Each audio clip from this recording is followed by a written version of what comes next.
유기농법이란 화학 비료와 화학 농약을 쓰지 않거나 적게 쓰면서 유기질 비료와 생물 농약을 이용해서 농사를 짓는 방법을 말합니다. 오늘날의 유기농법은 첨단 과학기술에 기초해서 생태계의 자연순환을 보다 농업 생산에 유리하게 조화시키며 생산량을 지속적으로 안전하게 높이게 하는 보다 완성된 농업 생산 체계로 발전하고 있습니다. 그럼 이 시간부터 여러 시간에 나누어 유기농법의 우월성과 그를 실현하는 데서 나서는 중요한 문제들에 대해서 보기로 하겠습니다.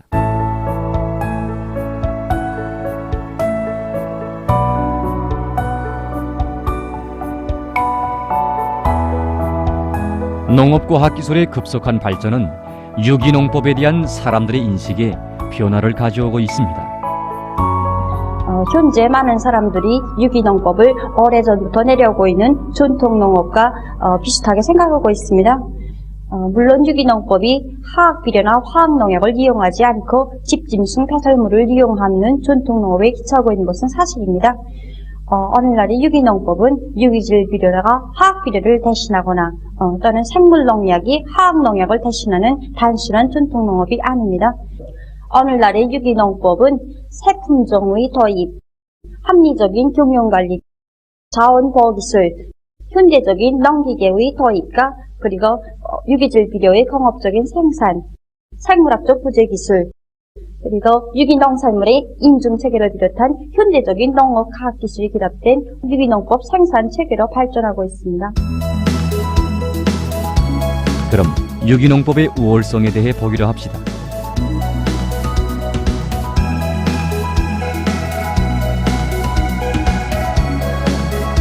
거무스레하고 푸실푸실한 토양은 쥐는 순간 솜같이 느껴집니다.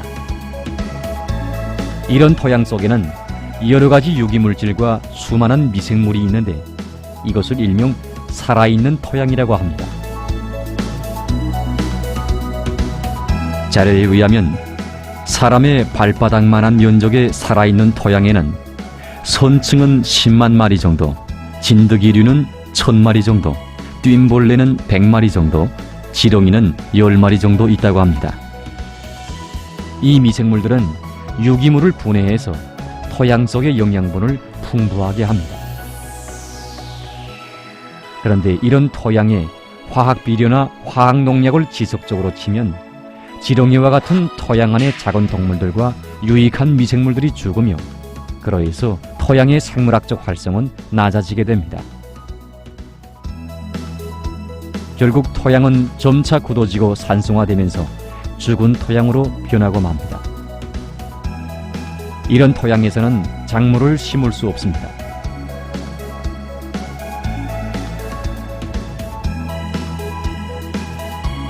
논밭에 두엄이나 유기질 비료를 많이 내면 지렁이를 비롯한 토양 동물들과 미생물의 수가 늘어나고 활성이 높아지면서 토양의 통기성과 보습성, 배수성이 높아지게 됩니다.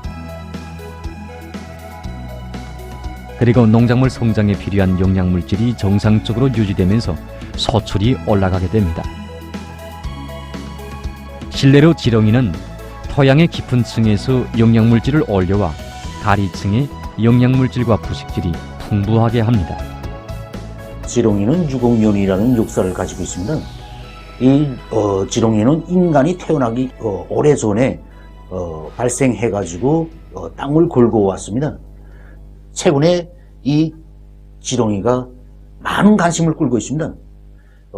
지렁이 태배 과정에 많은 유형물질, 실내 들어서 성장 호르몬이라든가 또 질소고정균, 린가동성균을 비롯해서 식물 성장에 유용한 이러한 물질들이 많이 생긴다는 것이 증명되었습니다. 그래서 세계적으로는 지금 지렁이 퇴비를 생산해서 그것을 농업 생산에 이용하기 위한 연구사업이 활발히 진행되고 있습니다.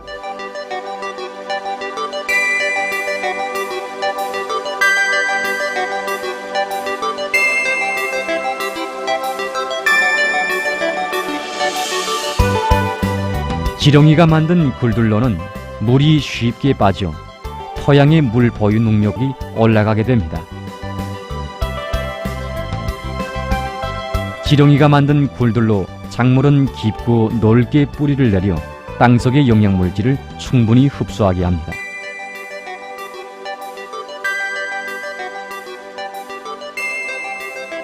두엄이나 퇴비의 비료 효과 지속 시간은 2 내지 5년으로서 지력을 오랫동안 유지하게 합니다.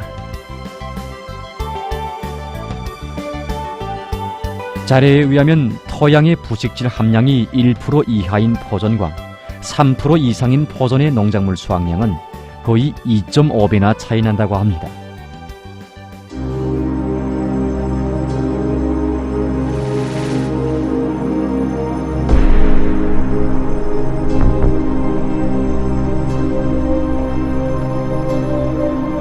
논에서 한 해에 작물이 흡수되는 질소량은 약 30% 정도이고 40%는 토양에 흡착되거나 씻겨 내려갑니다.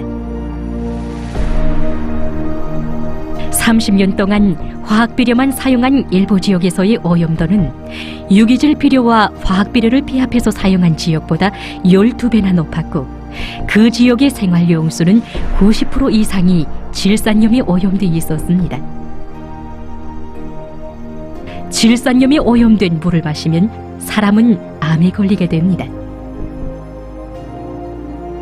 화학비료와 화학농약을 사용하는 많은 농민들이 암을 비롯한 각종 질병으로 고통을 겪고 있으며 알곡과 남새 작물에 흡착된 농약 성분들은 사람들의 건강을 계속 위협하고 있습니다.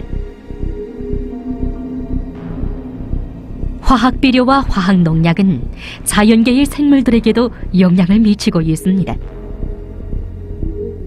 자연계의 수많은 생물종들은 하나의 복잡한 생물고리, 모기사슬을 형성하면서 살아갑니다. 화학비료와 화학농약을 계속 쓰는 경우 이 생물고리, 모기사슬은 끊기고 맙니다.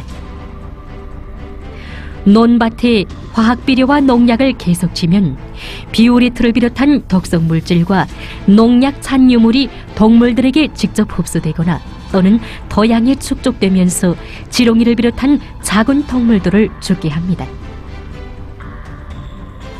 또한 개구리와 잠자리, 꼴보를 비롯한 유익한 동물과 논과 강에서 사는 미꾸라지, 붕어들도 중독되어 죽게 됩니다.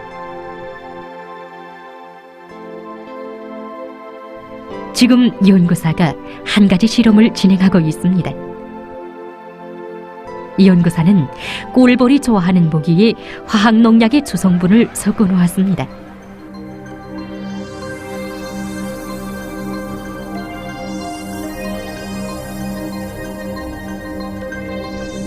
얼마간 시간이 지나자 모기를 먹은 꼴볼들이 이상 증상을 보이기 시작합니다. 처음에는 방향 감각을 잃었고 다음에는 몸을 떨다가 죽어버렸습니다. 2006년 세계적으로 꼴벌의 마리수가 갑자기 3분의 1 이상 줄어들었는데 그에 따라 농업 생산도 급격히 떨어져 인류는 식량 위기를 겪고 있습니다. 병해충들도 농약에 대한 저항성이 생기면서 새로운 종으로 변이되거나 생태순환을 파괴합니다. 자료에 의하면 1954년부터 1985년 기간에 농약 저항성 해충은 10여 종으로부터 430여 종으로 늘어났다고 합니다.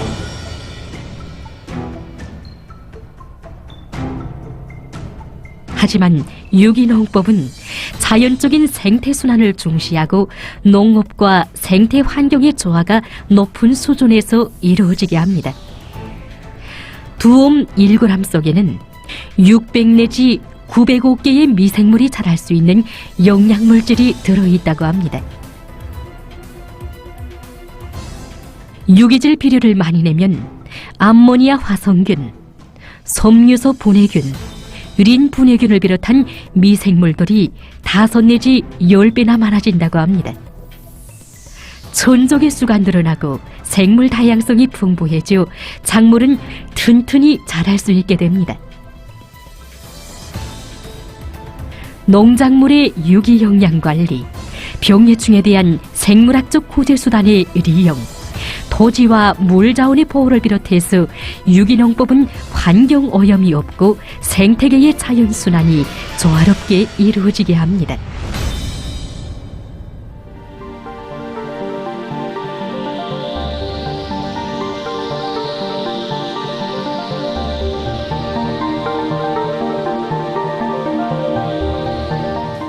유기농법은 자원의 이용률을 최대한 높이고 생산을 안정적으로 높일 수 있는 효과적인 농법으로 되고 있습니다.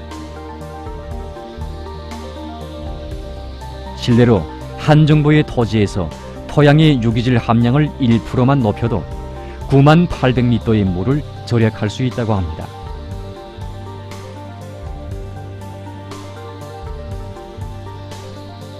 자료에 의하면 딸기와 남새 재배에서 유기질 비료를 충분히 주었을 때 소출이 화학 비료나 농약을 칠 때보다 10 내지 30% 더 높았으며 논뼈와 과일 생산에서도 같았다고 합니다. 아시아의 어느 한 나라에서 1헥타르의 논에서 내는 소출은 보통 3.2톤이라고 합니다. 하지만 논의 지력을 높이고 여러 가지 유기농법 기술들을 도입해서 1헥타르당 8 내지 10톤을 생산하고 있다고 합니다. 유기질 비료와 생물 농약을 화학 비료와 농약과 같이 주면 그 효과성과 지속성이 높아지고 화학 비료와 농약의 사용량은 90%까지 줄일 수 있습니다. 또한 세계적으로 유기농산물의 가격은 일반 농산물에 비해 3배, 지어는 수십 배의 가격으로 판매되고 있어 경제적으로도 실리가 크다고 합니다. 유기농법은 토양, 작물, 건충, 사람이 서로 밀접히 연관된 농업 체계입니다. 현대 유기농업에서는 적은 외부적 투자와 유기용량 물질의 재순환, 생물학적 병해충 구제 기술, 축산과 농산의 결합, 자생 에너지의 이용을 적극 장려하고 있습니다. 오늘날 유기농법은 적은 투자로 큰 실리를 얻을 수 있는 농법으로 많은 사람들의 관심을 끌고 있습니다. 유기농법을 실현하는 데서 토지의 비옥화 그리고 과학적인 재배 기술을 확립하는 것이 중요한 문제로 나섭니다. 그럼 이에 대해서는 다음 시간에 보기로 하겠습니다.